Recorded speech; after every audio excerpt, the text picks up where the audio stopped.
ഈശോയിൽ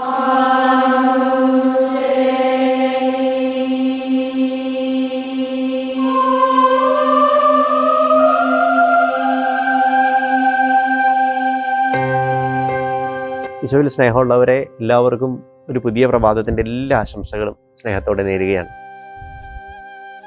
ഒരിക്കലും ഒരു കുഞ്ഞിങ്ങനെ യാത്ര തുടരുകയാണ്. ഈ കുഞ്ഞ് അവൻ്റെ അപ്പൻ്റെ കയ്യും പിടിച്ച് മുന്നോട്ട് പോവുകയാണ്.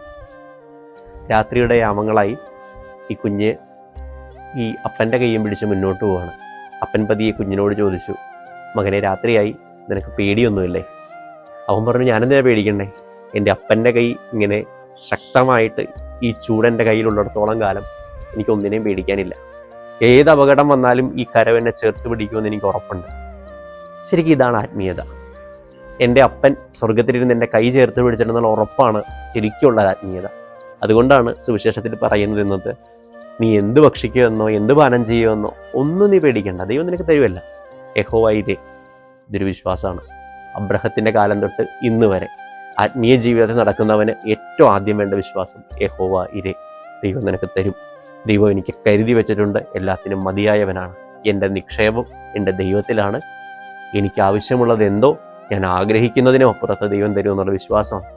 അത് കിട്ടിയില്ലെങ്കിലും ആ 3 യുവാക്കന്മാർ തീയിലേക്ക് തള്ളിയിടുന്നതിന് മുമ്പ് ദാനിയേൽ പ്രവാചകന്റെ പുസ്തകത്തിൽ പറയുന്ന അതേ വാക്യം, കർത്താവിൻ്റെ കുറവുകൊണ്ടായിരിക്കാം, പക്ഷേ ഞാൻ വിശ്വസിക്കുന്നുണ്ട്, നീ വിശ്വസ്തനാണ്, എൻ്റെ ജീവിതത്തിൽ കൂടെ ഉണ്ടാകും.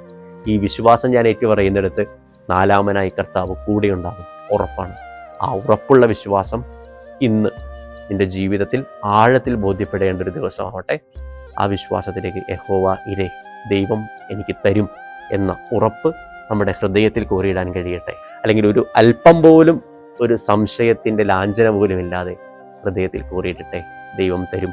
ദൈവം യഹോവ ഇരേ. ദൈവം നിങ്ങളെല്ലാവരെയും സമൃദ്ധമായിട്ട് അനുഗ്രഹിക്കട്ടെ. ഈശോ മിശിഹായ്ക്ക് സ്തുതിയായിരിക്കട്ടെ. നിന്നെ വിളിച്ചവനും